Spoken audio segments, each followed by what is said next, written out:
Oh, we're live. Hi, buddy. Welcome to Venture with Grace. Hi, Grace. I'm excited to chat with you. This is going to be the best part of my day.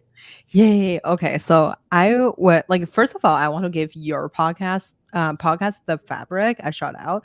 I Yeah. feel like it's so much like of like a personal, it just like gave people the personal side of you and then some of your colleagues. And in general, I feel like it's a really fun listen.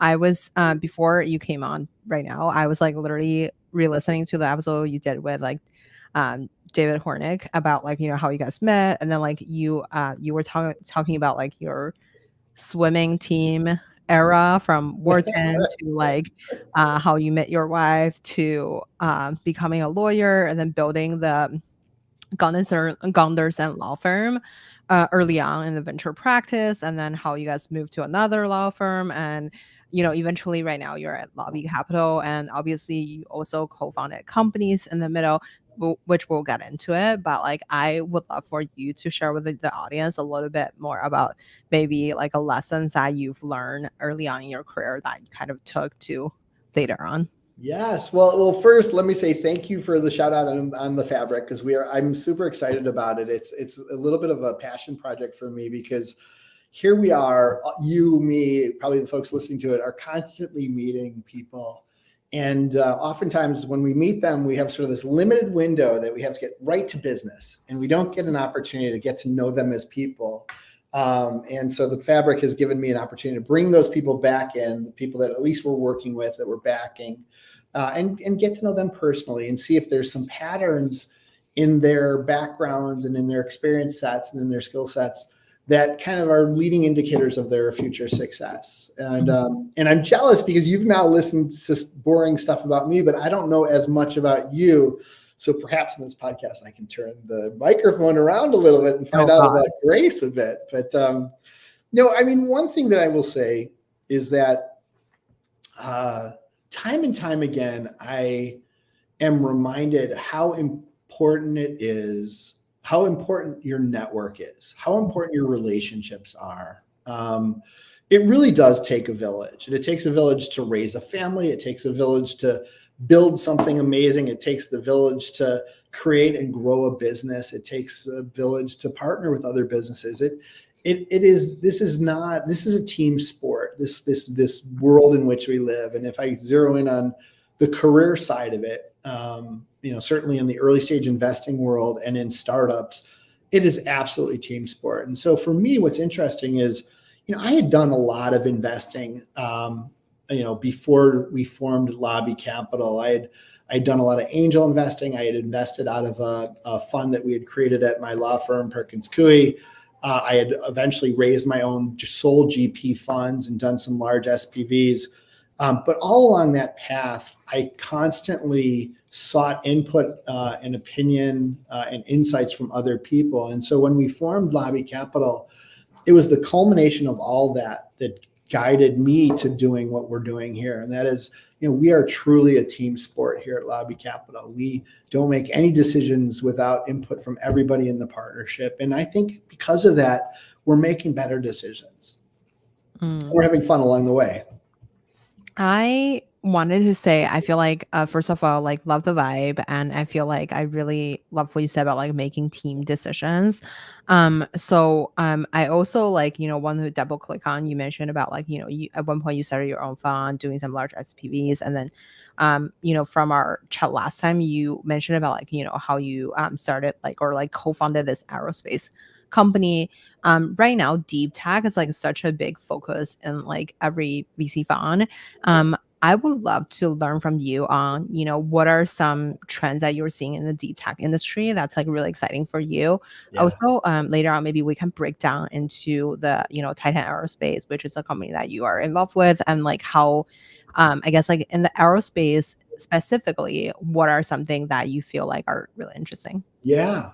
So, it's funny. I think I have become increasingly a deep tech investor out of curiosity. I don't have a technical background. I was a finance major at Wharton, and never took a CS course, never took a double E course.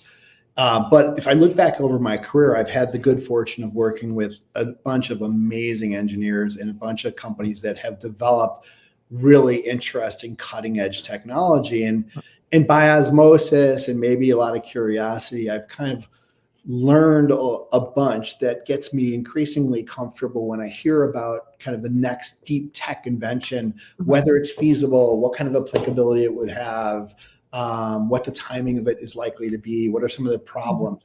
It's sort of pattern recognition. So I have gravitated towards the more deep tech technical stuff in my investing. It is interesting because that is kind of in vogue right now. I don't know why. Maybe I do know why, but that doesn't mean every deep tech business is going to be good, and it doesn't mean that there aren't businesses that are much less capital intensive or more execution oriented that can't be wildly successful as well. We have one company in our portfolio that I'm spending a lot of time with that I'm just having so much fun with. It's a company called Hidden Level, and it touches in on the aerospace, my aerospace background. So at a high level, Hidden Level has developed and is selling both as a service and as a product next generation radar systems. Hidden Level's radar technology has two amazing superpowers. One is that the resolution, the detectability of its service is second to none. It can see things as small as a soda can flying at several hundred miles an hour, 30 to 100 kilometers out with incredible accuracy. And not only that, but it can see where that device is being controlled from. It can oftentimes see the path that object has already taken. And with, interesting AI or machine learning, it can predict with reasonable probability where it's heading. And so that's superpower number one. And there really is nothing in the world that can do that. The second superpower is it does it in what's called a parasitic manner. And it's not the only one that has figured this out, but it does it exceptionally well. And what I mean by parasitic is instead of in a traditional radar, a radar system will emit an RF signal. It will bounce off an object and come back. A sensor will pick up that refraction, measure it, and be able to, from that, identify how far away something is, what it is, where it's moving.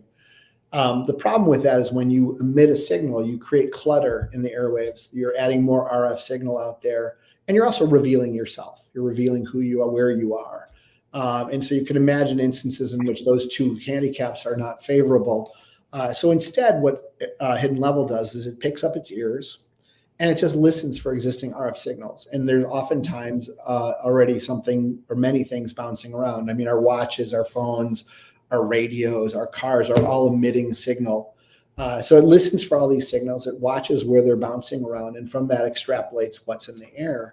And so it does that very powerfully. And again, you can imagine how important it could be in certain circumstances to be able to see everything without revealing your own location. And so they have two business units. They have a commercial unit where they install their sensors and they sell the data streams to Reagan Airport or the Washington Mall or Atlantic City. And that's important to be able to identify if drones are flying where they shouldn't fly or if things are being catapulted that shouldn't be catapulted. But they also have a defense tech business. And with the increasing prevalence of weaponized drones and drone warfare, it's really important for troops to be able to see what's in the air and be able to predict when it's going to interact with them. So we're super excited about that business. Interestingly, I got involved in that business through sort of a strange serendipitous route, but I think it's emblematic of the venture business and sort of the power of networks and the power of serendipity. So many years ago, 10 years ago, I had started and helped start and sold a company called Titan Aerospace to Google. And that was one of the first, commercial drone exits of material size. It was a visible transaction.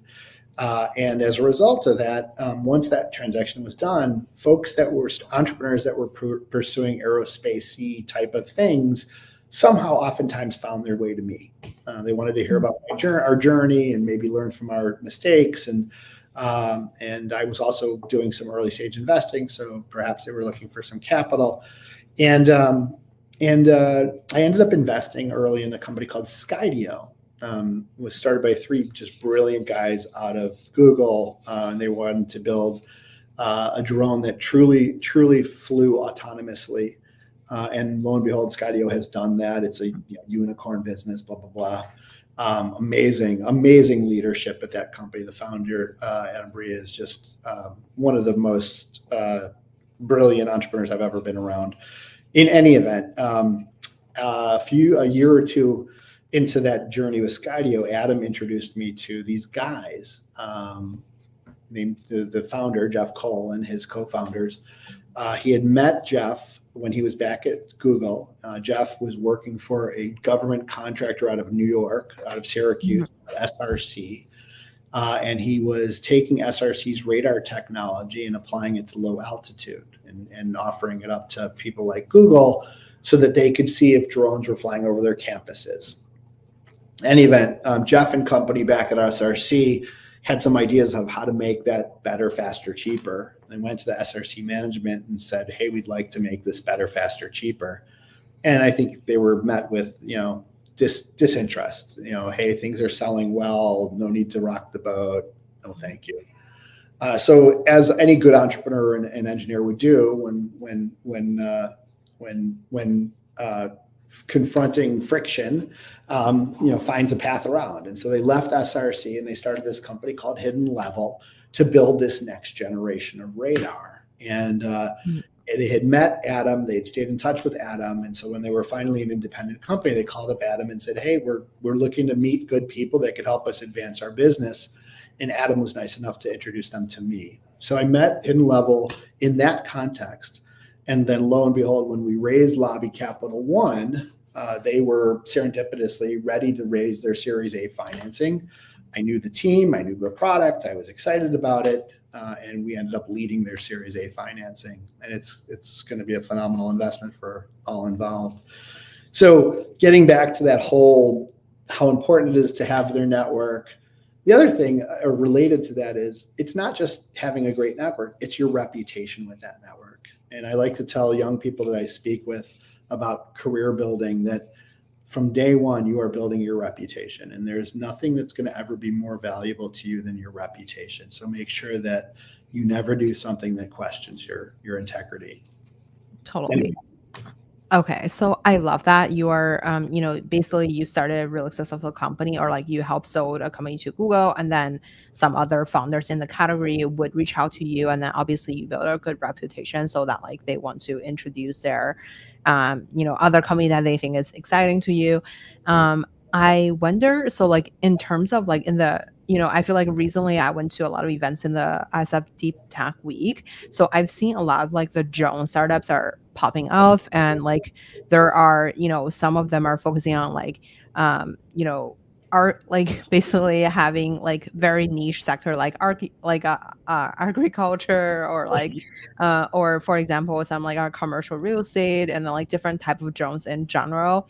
I wonder, so and then there's also drone hardware, drone software, and the application side of things, and then the different drone components like the motor, sensor, camera, GPS system, or like, I wouldn't go into different categories because I feel like you're the expert here. So I want to learn from you on like, how do you diligence these kind of different companies? And then back in time, since you guys kind of like was like the first company that kind of like put the drones or like aerospace industry onto the radar, what are something that you feel like are working or not working in the category? How do you go deep into maybe like the hardware, let's call it like multi-rotor drones? I'm no technical expert. Yeah, no, you're doing great, by the way. I think you're 2 steps in front of me. It's interesting. If I think of maybe even broaden the aperture away from aerospace and just talk about hardware software plays where there's hardware that's enabled with software. Because I think there's a lot of really interesting things that are happening right now. I have another investment in a manufacturing robotics software platform. And so I think what's going on is you've got incremental improvements to hardware. And in truth, we're not going to be a great evaluator of those incremental improvements. Because right now, what we think, our thesis is that hardware improvements are essentially further commoditizing that hardware. It's going to bring the cost down. It's going to be bringing the reliability up, which is all amazing for the ecosystem, but it's probably not where the venture returns will be. It's not where the true value, the big value is going to be unlocked. But it's a necessary enabler of unlocking big value in the sense that what is going to unlock the big value is going to be how that hardware gets applied. And oftentimes that's going to be with the direction of software. And so, for example, in the world of manufacturing, we've got this maybe once in a lifetime trend where we have manufacturing coming back to North America. When manufacturing comes back to North America, they face some really unique challenges. First of all, the cost of labor is much higher here than the historic focal points of manufacturing. And you also have a workforce that's less willing and less interested in performing the routine, monotonous tasks that have historically been required in a manufacturing facility. So it's a perfect opportunity for automation. It's a perfect opportunity for robotics. And yet, if you look at sort of where the robotics world is right now for manufacturing, you've got manufacturers of robot arms, and there's several amazing ones. There's Universal Robotics, and there's FANUC, and there's Kawasaki. There's amazing hardware, and what they're doing is every year they're building better and better pieces of hardware that are more precise and a little less expensive and a little easier to program. But then the challenge for manufacturers is to then bring those robots in and have them do a specific series of tasks. And how do you get them to do that? Well, there's been different ways. There's programming in a historic sense where you sort of say, here's this item. I need the arm to come over and pick it up from this angle and move it here. But what happens if this item has shaken a little bit? Or what happens if the light in the room is a little different? Or what happens if this is a shiny object? And historically, those are the limitations that cause robots to be a little bit off kilter and not have the best dexterity. So as an example of solving that, we have a company called Apera that provides a vision system to these robots. And it does the vision not in the historic manner, which is what's called structured lighting, where you have one camera and one projector that shines down on the site. And the camera sees a grid that's cast over the workspace, and from that can guide the robot. Instead, it copies what humans have, which is two eyes and a brain. And from that, it's able to overcome a bunch of the limitations that have plagued manufacturing robotics. Two eyes and a brain can see shiny things. It can see things that are see-through. It can see things that are overlapping. It can see things in a factory when the light is changing, because we, with our eyes, have figured out how to do that. And so that's an example of where the hardware has consistently improved, but the real unique exponential value is coming from this new paradigm of software. And so that's kind of how we look at all this stuff. We were looking at a startup that was taking drones, underwater drones, and it was applying it to clean off the bottom of large boats, because as barnacles and other sediment builds up on a boat, there's drag is created, and drag reduces fuel efficiency, and it can translate into very specific dollar losses. And to do that, they had to build drones that would actually attach themselves to the hulls. So there was a hardware thing that would basically attach the drone.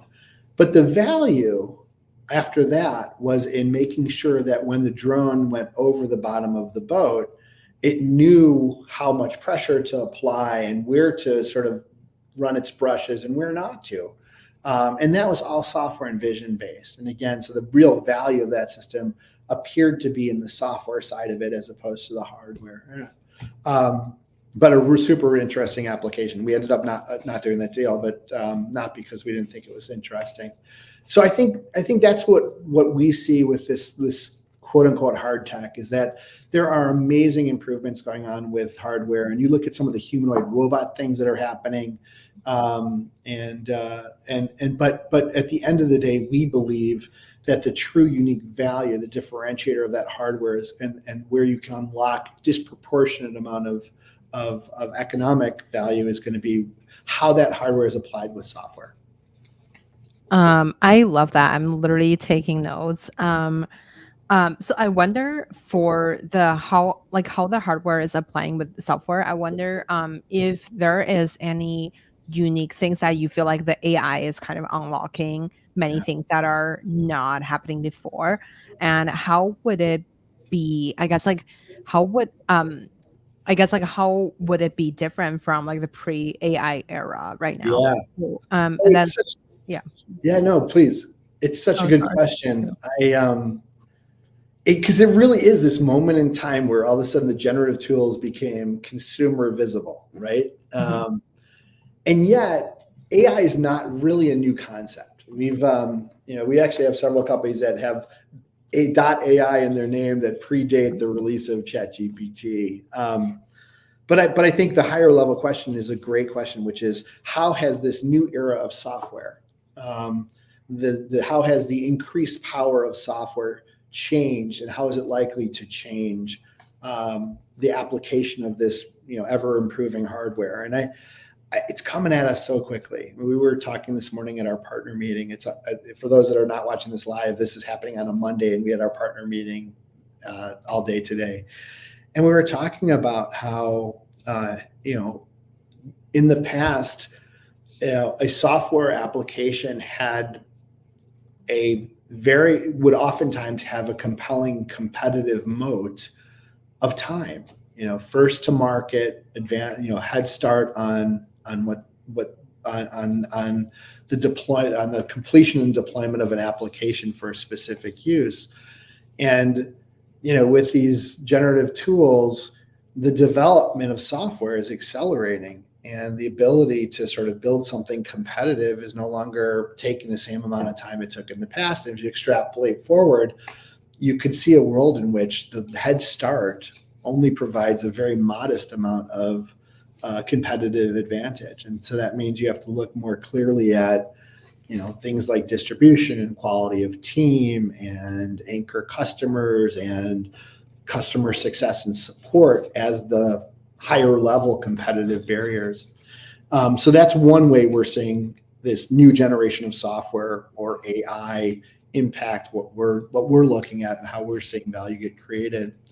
I also think that there's when I first invested in Skydio, which is the autonomous drone company, a big part of that company expected value and ultimately realized value is this autonomous navigation platform that they built, where drones can literally fly themselves and avoid things like telephone wires that are hanging in the air or branches over a hiking path that they have to steer around. That was all done by constant meticulous training of the system off of lots of imagery, lots of videos, lots of photographs. And they learned a lot through that process on how to create the right data sets to train, and then how to run that data through the training models.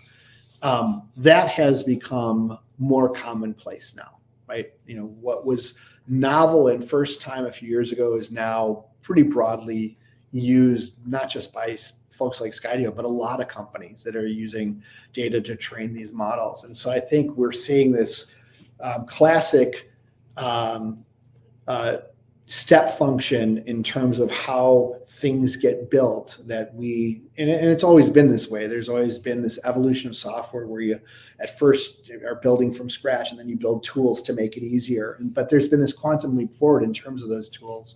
And again, that's I think going to unlock not only more rapidity in developing great things, but also allow us to build stuff that we previously didn't think could be built. Examples of that and we have a company that provides both quantitative and qualitative oversight of engineering teams' performance. So, historically, you could evaluate how your team is doing by looking at how many deposits they made into GitHub and how many lines of codes they were building, and how many bugs per line of code that would be revealed, or things like that. Very quantitative.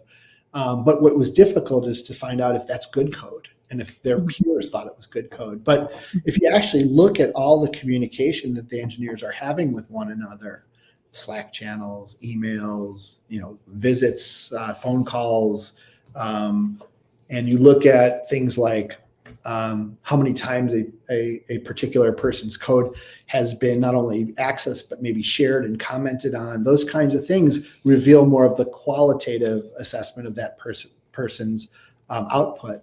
And so, with AI, you can all of a sudden slurp in all of this quasi unstructured data, if that would be the right moniker for it, and be able to make that qualitative assessment as well as the quantitative assessment, and all of a sudden give a manager of an engineering team the visibility into how each of his teammates are performing, and maybe even be anticipatory of how they're going to perform or what kind of training they need to be performing better. So that's an example of where I think these new powerful tools are enabling something that previously just could not be enabled. I wonder, so since we chat about from the hardware area, since you as you mentioned, those two examples of the hardware company as well as this the software company, I wonder, what are your thought process on deciding if a company is a good investment, since you guys are making a lot of really concentrated bets. I bet there will be a lot of chatting with the customers. I guess for the drone company, how do you evaluate if, let's say, a contract with a certain company? Obviously, if the company was already selling something to Google, that's a different story. But if they haven't really got any clients, how do you evaluate if the contract was actually happening? Right. Oh, that is both the most difficult task and maybe one of the most fun tasks of this job, which is to sort of unravel the truth, right? My daughters ask me, what do I do as a venture capitalist? And I tell them, I'm constantly trying to find the truth. So for those entrepreneurs that are thinking of raising capital from people like us, there's 4 topics that we look at, just plain and simple. We look at the team, we look at the product, we look at the market, and we look at traction. And within each of those categories is a whole bunch of subcategories that are interesting to us. For example, on the team, there's the founder or founders, and we like to do a really deep personality profile of those people. Are they smart, ambitious, hardworking, come from have a chip on their shoulder, have the right experience, have been mentored, know how to mentor, know how to recruit, know how to there's a whole bunch of things we look at on the team. That's the founder. But then there's oftentimes a few other people besides the founders. And we'll do the same kind of profiling of those people to truly understand their strengths and their weaknesses. And we will talk to the people they ask us to talk to. Everybody gives us references. We absolutely call them. For you entrepreneurs, when you give a reference, suggestion, make sure you call that reference ahead of time and warn them that they're going to be called, because we will absolutely call them. There's no instance in which we won't. And you want to make sure that when you give us their name, they're going to say the right things about you. They don't have to say you walk on water. They may not even be your friend, but they have to be able to share with us insights about how you work and how you operate. So we do a lot of that. That's on the team side. On the product side, there's it really depends on the stage of the product, but we will play around with the product. We'll call upon experts. We have this amazing community, the lobby community, the folks that have attended the lobby conference and have sort of been part of our ecosystem. And it's not unusual for us to call upon those people, some of those people with the right expertise, to help us evaluate the product and the technology. And we do our own assessments all the time. And so there's lots going on in the product. And so on the radar side of things, how did I know that Hidden Level was the world's best and most cutting edge radar? I talked to a lot of radar experts. And I read a lot about the radar technology, and I tinkered with it. I had them do demos with me, and I compared it against other companies that I had access to that were doing radar systems. And so lots of diligence there. On the traction, which is kind of where you're hitting the market, by the way, is something that we do also a lot of time thinking about. What I'd say to entrepreneurs is, you should know more about your market than we do. And so when we start quizzing you, make sure you've already run a mental exercise on a top-down build of your market and a bottoms-up build. Because when you tell us that the e-commerce marketplace is $1 trillion and you're selling, heavy equipment, that e-commerce market is not really relevant to your heavy equipment market. It's a macro. You're just a subset of that macro market. And so we would prefer if you're very specific. The more specific you are and the more you communicate that specificity, the more convinced we are that you know what you're doing. And at the end of the day, this is a bet on people knowing what they're doing. But anyway, your question, long-winded way to get to it, Grace. I apologize for that. But your question was around traction. Like, how do we evaluate traction if there really isn't yet a signed contract with Google or whatever? And that's a really, really hard thing to answer because every situation is different. But oftentimes what we'll do is first make sure we truly understand what's being built. We understand the features, the advantages, the disadvantages. And we will also make sure that we understand if there are competitive solutions out there, what those solutions do, what their features and attributes are. Then if there are customers, we'll call those customers and we'll ask them to talk to us about their impressions of the product, how they're using it, how long have they been using it, how much value are they getting out of it, are other people in their organization likely to use it, is it something they're likely to renew? We'll ask all of those kinds of questions. And customers tend to be really open about that. I think oftentimes they're excited that they're using something new, and they agree to get on the phone if they've had a good experience. And with that in mind, then we know that when we're talking to customers that have already bought the product, they're probably only going to say great things. Like, they're rarely going to say bad stuff. So that means we have to find other people to give us even maybe an alternative perspective. And so we'll call people at the companies we've invested in the past that theoretically could use the product that we're evaluating. We'll call upon people in the lobby community that, again, are in a position to possibly be customers. And we'll ask them, what are you using for this problem? How do you like it? Would you consider this other product if it did this, that, and the other thing? And then once in a while, we'll actually get those companies to become pilot customers or see a POC from the company. And then we'll get direct feedback from the customers. And we'll try to watch and supervise that whole interaction because that also gives us more information. We're able to witness, how are they about selling? How are they about articulating the value prop? How are they dealing with support? How are they dealing with questions about the future product roadmap and feature set? All of that is really kind of illuminating for us. And I would say that between team and sort of traction, that's where we spend an exorbitant amount of time. I wonder, so since at the beginning you mentioned about lobby conference, what would be today's I guess if someone who's creating something today, it's not going to be a lobby conference, but obviously you mentioned about the power of network. What would you think would be if someone who's creating the not necessarily a lobby conference, but what would be the way to gather expert in different industry to want to be in one room? And I wonder since you mentioned about for a lot of the companies, since I feel like you guys have a really cool approach, which is a generalist fund to make concentrated bets. I would imagine most funds I'm seeing are who is making concentrated bets in a particular sector instead of all different kind of sector. For example, right now I feel like there, although AI is a really hot topic, but underneath AI or underneath deep tech, there is edge AI hardware or some other really subject, I guess, niche subject. How do you figure out what would be something within your general things that you would look at versus like something that it's like a really hard pass?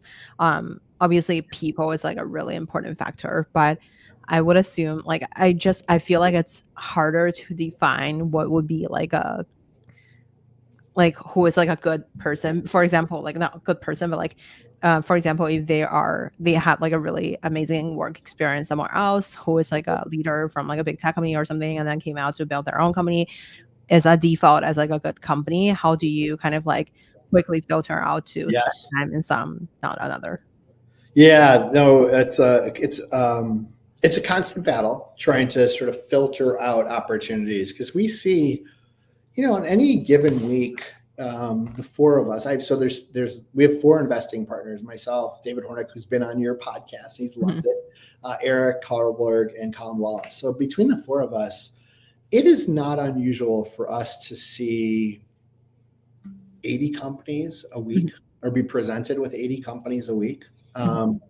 It's a lot. It's a high volume. And one of the commitments we've made as a firm is that we will literally look at every opportunity. We're not going to ignore anything. That doesn't mean we'll spend a lot of time with it. Doesn't mean we'll necessarily meet the founders, but we will, if it comes over the transom, we will look at it. And so we have to create these filters because there's just not enough time in the day. I mean, if you think about it, if we're we're saying, 80 to 100 companies a week, or we're being presented 80 to 100 companies a week, and you multiply that by the 52 weeks in the year, we're talking about thousands and thousands of opportunities. And it's just, and we will dig deep on, I don't know, 10 or 12 each a year.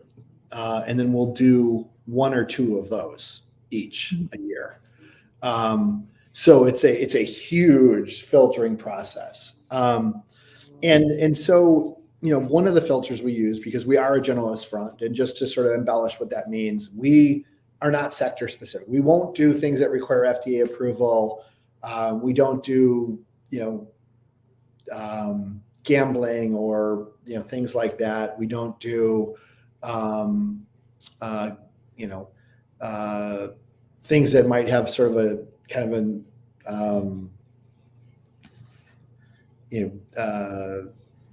large capital requirements. So there's one filter.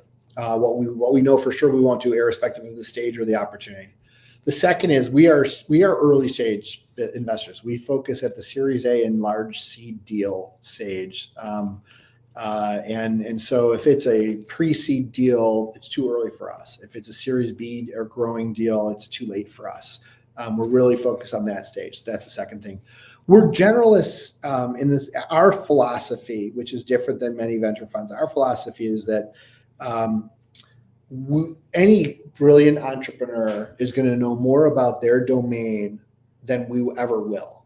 And so our job is not to sort of pick the vertical, but instead make sure that we're talking to the best and brightest, seeing what they're spending their time on, and from that ascertaining what's sort of the next thing.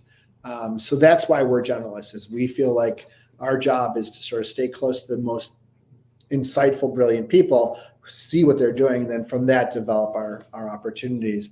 And so, we look at, every opportunity that comes in, we filter it out based upon the gross filters that we have. And then inevitably, if something sort of gets through that, then we'll look at it and say, oh, wow, it's an InsureTech deal. Well, Buddy and Eric have done InsureTech deals in the past.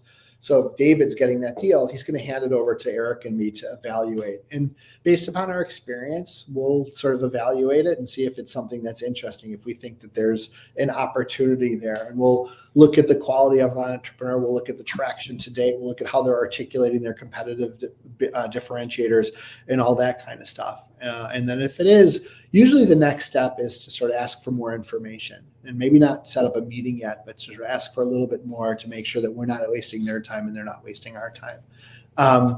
It is really interesting because in that process of asking for more information, we'll learn a bit about the entrepreneurs. Some entrepreneurs are of the mindset that their idea is so proprietary and that it's too dangerous to show a venture capitalist what they're doing without some commitment from the investor. And our mindset is, ideas are worthless. It's all about execution. Time and time again, the biggest businesses are not built on amazing ideas. They're built on hard work and great execution.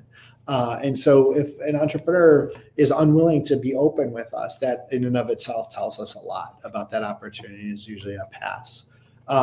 There are people in our networks that we've worked with in the past that have been wildly successful. And when they have something that they're interested in, we take it very, very seriously. And we love those deals. We refer to those deals as the proprietary deals or the network deals. Doesn't mean we'll do them sight unseen, but we will certainly give it a very serious look. And so, those people tend to be the folks that have been successful in their prior careers and are, executives at big companies that have done really good things, and they're now taking that experience and applying it to a new idea.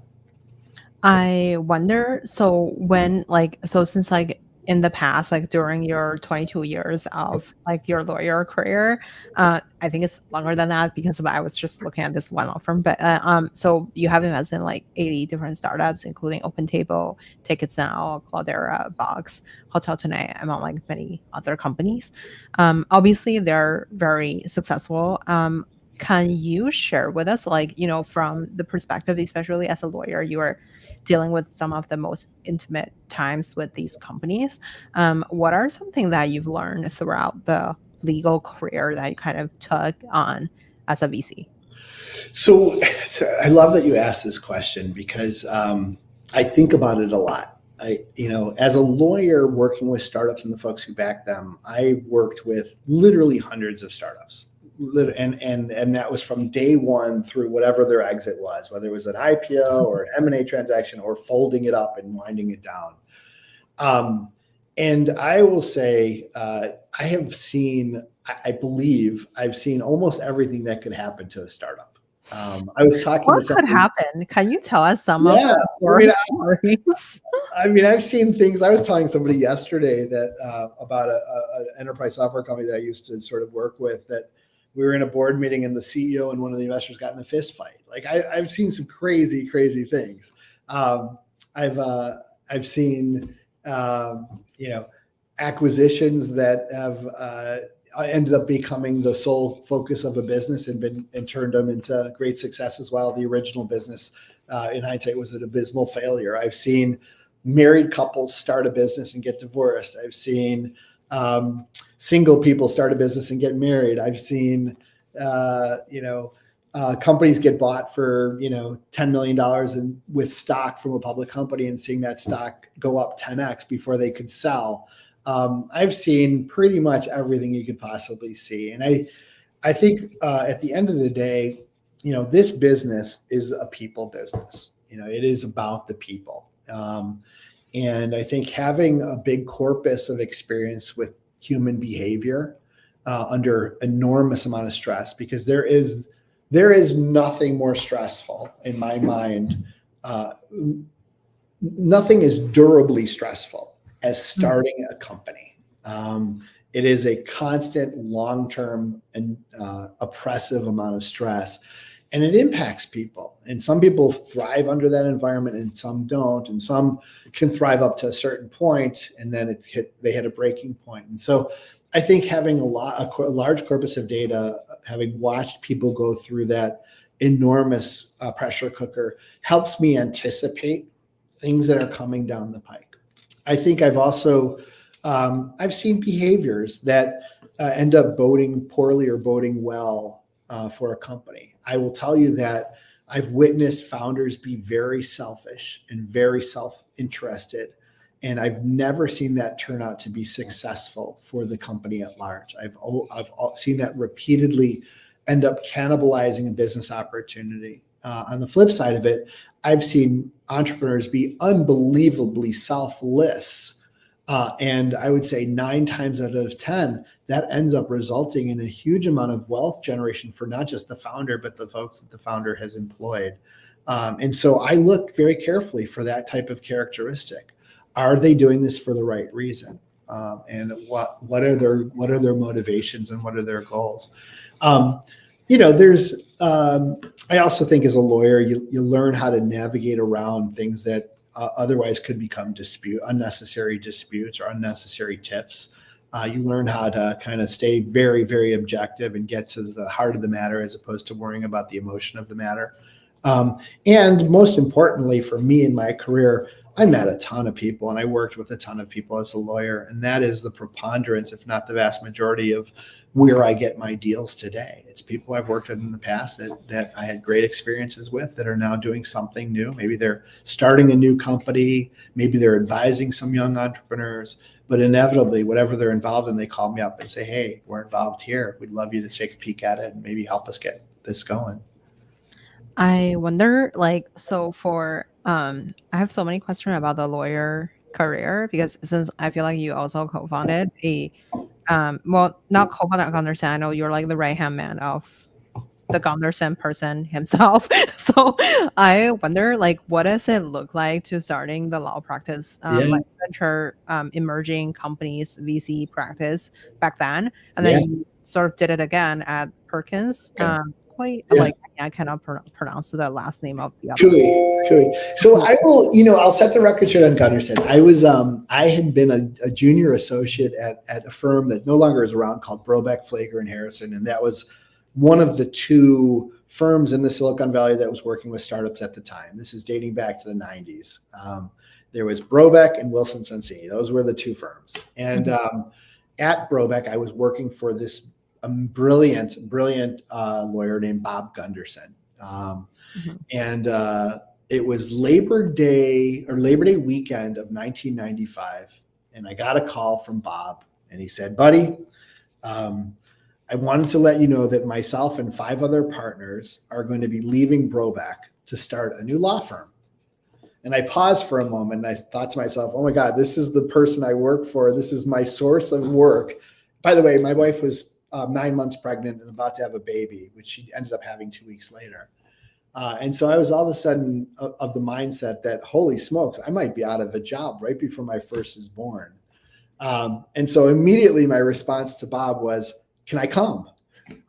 And his reaction was, I'm glad you asked. I'm not allowed to solicit you, but if you ask, we would be thrilled to have you join us. And then I said, so what does that mean? He's like, I don't know. We just announced our resignation. We're still trying to figure it out, but let's go grab some chips and salsa and we'll talk about things that you could do to help us. And so from that Labor Day weekend on, I was working 70, 80, 90 hours a week to not only get the firm up and running, make sure the copier is working and make sure we have office space and make sure there's coffee in the coffee machine.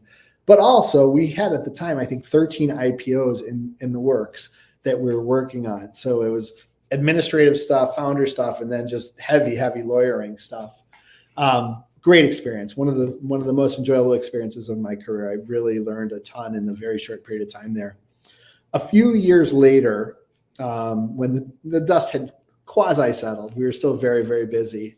I was approached by Perkins Coie, which at the time was the biggest law firm in Seattle and had a strong interest in expanding its services into the Bay Area because lo and behold, the Bay Area firms were going up to Seattle and stealing some of their lunch.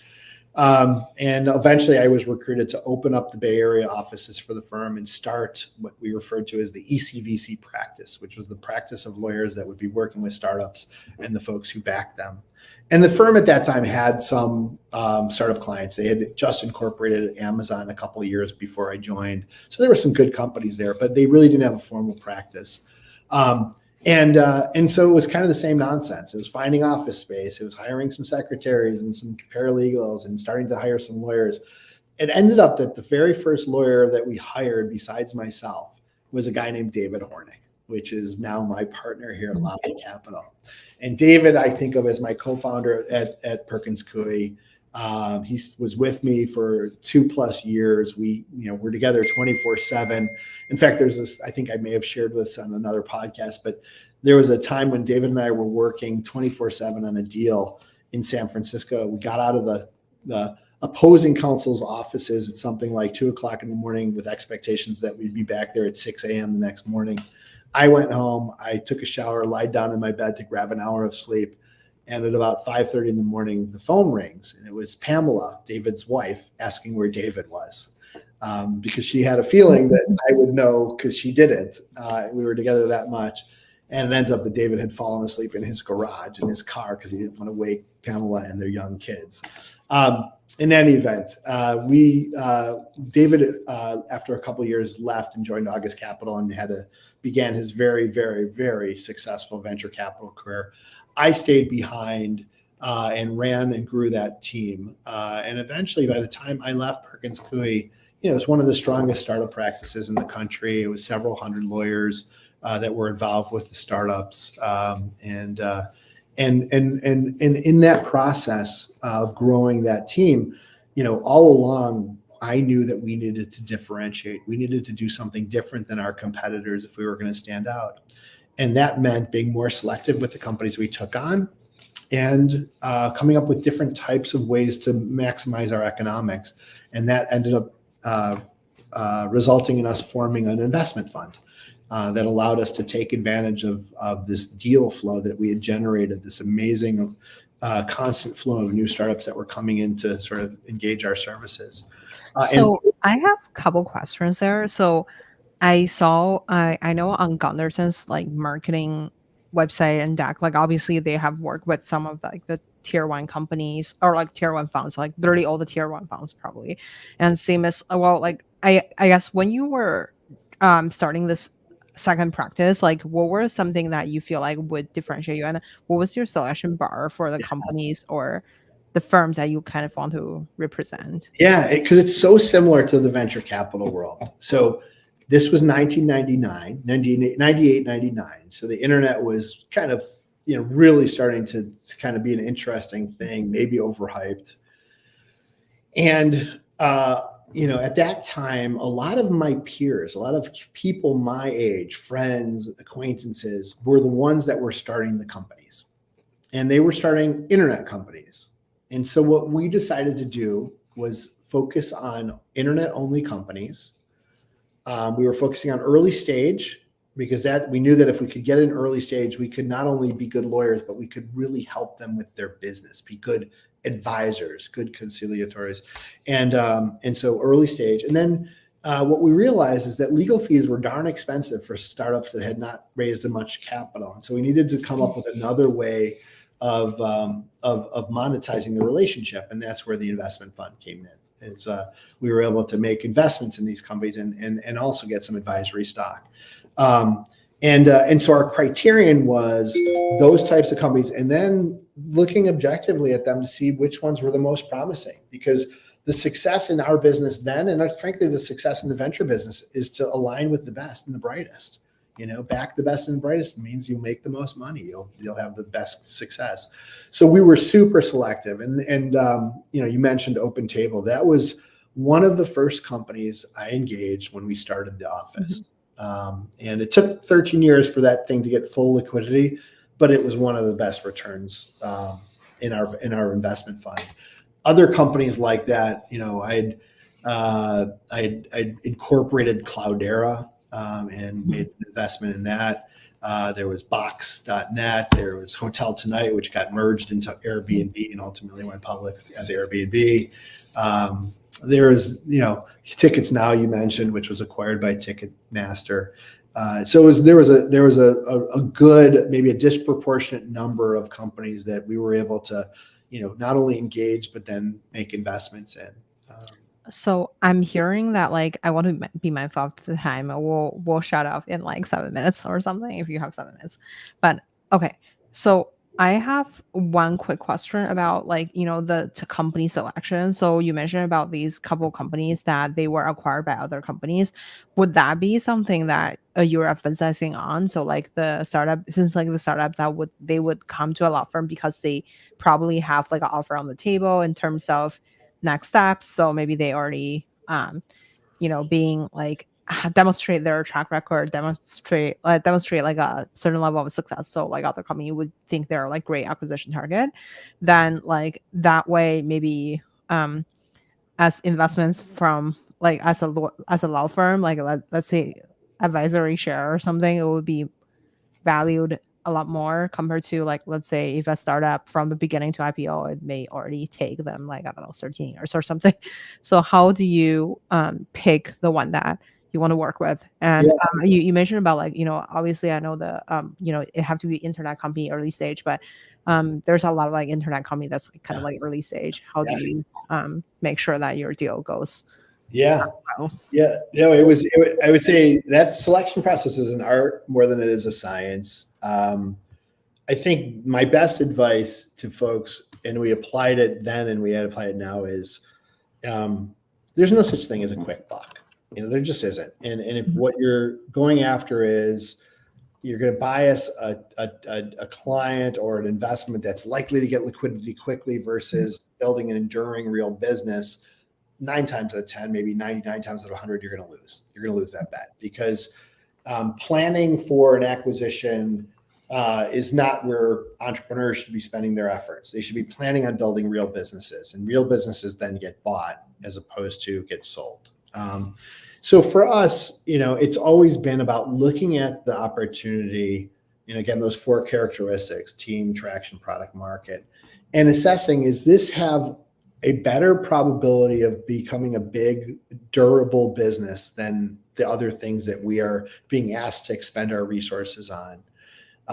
And if you sort of use that lens, I think you come up with, you're not always right, and things happen, but by and large, more often than not, you're going to come out ahead. I can point to several case studies where we applied that lens. We started working with a company or investing in a company, and lo and behold, serendipitously, they got acquired quickly. I look at even the news today, the rumors about Wiz being acquired by Google. Wiz is a 4-year-old company. Mm-hmm. It's got a lot of endurance in front of it if it stays independent, but serendipitously, there may be an opportunity for it to exit sooner at a very, very, very handsome price. That stuff happens, but more often it happens with those companies that are built from ground up to be durable, and then they have opportunities. And so I think as we look at investments, and I look back at my legal career, it was always about trying to align myself with entrepreneurs who are really committed to building enduring, durable businesses. I wonder when it comes to like working with other VCs, or like, since like assuming like in the legal arena, maybe you could directly build relationship with a VC firm, and then maybe they can just introduce you to a bunch of their portfolio companies, or how do you kind of like embark to make sure that your business succeed as a since like you're growing something from scratch to hundreds of lawyers now. Okay, so this back in the lawyer world, and I have to confess, it's been several years now, so I'm not as clued into it as I was. But the strategy back then was, and I think it's analogous to startups. You think about distribution, right? Like, so for a software startup, you look at how do you build top of funnel, right? And for lawyers, it's the same thing. How do you build top of funnel? How do you sort of get to see companies that are looking for your services? And then once you see those companies, how do you convince them that your services are the right services? And then ultimately, how do you make sure you perform those services at or above their expectation? And so in the lawyer business, there was, over the last 12 or 15 years, we've seen the emergence of this granular trifurcation of startups from investors: seed, pre-seed, seed, and Series A. That used to be all called early stage. Now it's got these very specific monikers, and so before the emergence of these pre-seed and seed funds, I think a lot of the opportunities came from entrepreneurs that I worked with in the past, and the fewer people that were doing the seed investments, the earliest stage investments. And it was important to stay close to those people to see what they were seeing. And corollary of that was to make sure that when we saw really interesting things, we showed it to those people, like, because they didn't have a monopoly on new startups. They wanted to get access to our stuff as much as we wanted to get access to theirs. And it's actually very similar in the venture business. It's all about making sure that you're staying apprised and staying in touch with people that are in this early stage ecosystem, and that, they're thinking of you when they have something that meets your target, and you're thinking of them when you meet something that meets their target. And so that was really important. As the seed, as more seed investors and pre-seed investors entered the market over the last decade, 15 years, I think the attention that was spent as a lawyer and that we spend now is more focused on those groups of people, because they tend to see, a higher volume of opportunities. So it's a much more finite set of people to kind of stay in tune with. They're well defined. In the past, you'd run into an executive at Cisco Systems that was an expert in security, and maybe they would advise one or two startups.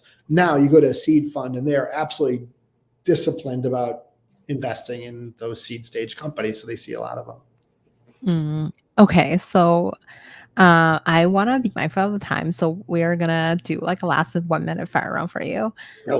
First question: what's your favorite book? My favorite book. I'm a readaholic, so I read about a book a week, and it ranges from nonfiction to fiction to history, blah blah. But I would say my all-time favorite book is probably a book called Angle of Repose by Wallace Stegner. Wallace Stegner was a creative writing professor at Stanford, one of America's great literary geniuses. And he wrote this book called Angle of Repose, which is a book about a writer writing a story about a pioneering family that leaves the East and settles in Idaho and then other places. And it's just a beautiful story. It's not business at all. There's no insights you can extract from that to help your career. But if you're looking for a truly enjoyable read, it's one of the most beautiful stories I can point to. Yeah. Wow, that's refreshing. I feel like most other people recommend like a different business book per day. Right. I have plenty of those. In fact, if people are interested, they can email me, and I've got my whole library of stuff ranging from good to great to a whole bunch of other bit. How do you become a fast reader? Because I think I'm not fast. I'm not fast. I am slow. I like 1 week a book is fast to me. Like, so it starts with not sleeping very much. That's one of the sort of curses or blessings that I have, is I don't have to sleep too much. Or at least I don't think I have to. I seem to function okay without too much. So there's nothing I love more than that, that hour of like 11:30 to 1 o'clock in the morning where it's just quiet everywhere and I'm engrossed in my book. So that's that. One thing I've learned, and this took me a while, is when I'm not enjoying a book, I throw it away. Right. So I used to be the kind of guy that if I picked up a book, I just, hell or high water, I had to finish it. I've learned that's not the case. That if I don't like it after 100 pages, it's in the trash. I like that. I think I'm gonna adopt it. I also have I have to finish syndrome, which is I need to, if I start something, I need to finish, which is a bad behavior because no reason to torture yourself. Who made the biggest impact in your career? That's a great question. I think there's probably two people that, I could point to my dad, who I was very close with, and he passed away a couple of years ago, which was a difficult loss. And it's not that he had such a wonderful career, but he was really good at helping me see things. But I think more directly, there's a gentleman named Ron Conway, who I've known for years. Ron is arguably the most successful early stage investor in our generation. He was a seed investor in companies like Google and Facebook and Airbnb and blah blah blah. I mean, he's been incredibly prolific, and he's done a lot of those investments through SV Angel. So folks that are familiar with SV Angel will know that Ron was the founder there, and so I had the privilege of getting to know Ron 20 some odd years ago as a lawyer. Ron had had invested in this little company that was going to be acquired, was in talks to be acquired by a company called Sun Microsystems, which no longer is around, but was absorbed by Oracle, but previously was one of the sort of leading software and hardware businesses in Silicon Valley. And anyway, they had been represented by another law firm that also was representing Sun Microsystems. So they needed new counsel, and it was a super young company. It was 3 guys and that's it. But Sun Microsystems was very interested, and they were putting a handsome number on the table. And so it was referred to me, and I met with the 3 founders. And because they were so young, and Ron was their primary investor, Ron came to that meeting. And some things happened in that meeting, and then subsequently with the acquisition, that really bonded me and Ron. There was a lot of difficulty amongst the founders. They were being petulant. They were, threatening to blow up a deal at a time when it was very clear that would have been a foolish thing for them to do. The market was starting to change. There was a whole bunch of things there. In any event, Ron and I both spent a lot of time during that process and got to know each other really well and earned some mutual respect for one another's judgment. And from that moment on, Ron and I did hundreds of things together. I was his lawyer. We co-invested together. We dealt with, problematic companies together. We've traveled. Our families traveled together. What I've learned I've learned so many things from Ron that are priceless. I mean, one is my whole mantra around your network and who you know and your reputation comes directly from Ron. Ron is the best networking person I've ever been around, and he does it with such sincerity. He truly loves meeting new people and helping. And if that feels comfortable for you or anybody that's listening to this podcast, that to me is the best way to build a network. It's because it's authentic, it's genuine. You're really enjoying it. Ron also has always biased people. He's like, this is it's people, team, tam team. It's about the people. And so, I truly adopt that. Without his insights there, I don't know if I would be as good at evaluating people as I am. And then I think last is he is eternally energetic and optimistic, and it's infectious. And I think I've caught that. And I try to live my life with that mindset, and I absolutely attribute it to Ron. He's every time I'm around him, he's a positive burst of joy and energy. I just aspire to be that way. I've heard of a lot of amazing things that he have invested. Don't know him personally. Obviously, he's an icon. If you're close with him, please invite him on. But anyway, so I wanted to learn more about how do you constantly keep a positive mindset, because in the venture ecosystem, most times it's downwards. It's tough. It's a tough business. How do you kind of deal with when things are not going so well? A lot of times. Okay, and then we'll wrap up. I'm sorry about this. No worries at all. It's super fun.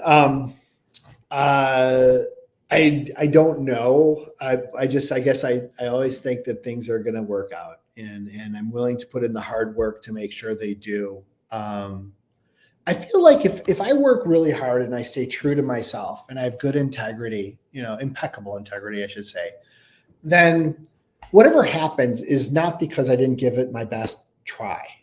And I feel like if I give it my best try, if I've really done everything I possibly can, that's the best I can hope for, right? And so I think that's one thing. I think I do have my private time. I work out a lot. The exercise is really important to me.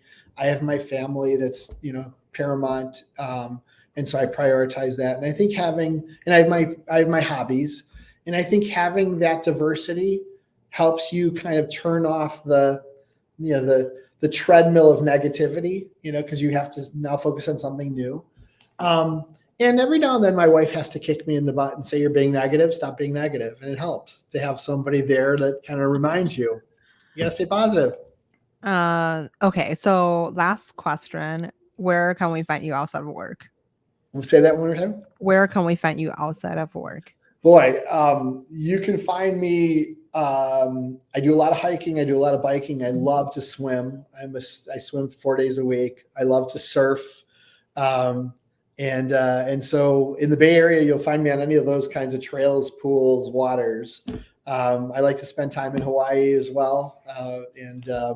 So I'm there reasonably often when I don't have other responsibilities. I love to cook. So if you can't find me outside, it's probably because I'm in front of, the cutting board or the stove cooking something. I'm in shock that you didn't say swimming again, because I feel like it sounds like something that, like, a person who got into Wharton from swimming. I love, yeah. Swimming I love swimming. And there's something about, I do. If you ask me who my third mentor is, it's probably swimming. Like I do attribute a lot of my good luck to the things I've learned in the pool and the discipline it's imposed upon me. Amazing. Well, buddy, thank you so much for coming on the show today. I'm sorry that I dragged you for so long. No, it was super fun. As always, I love talking to you, Grace. And next time I get to interview you because I want to hear about your background. Thank you so much. I appreciate you. Okay. Alrighty. Let me quickly end stream.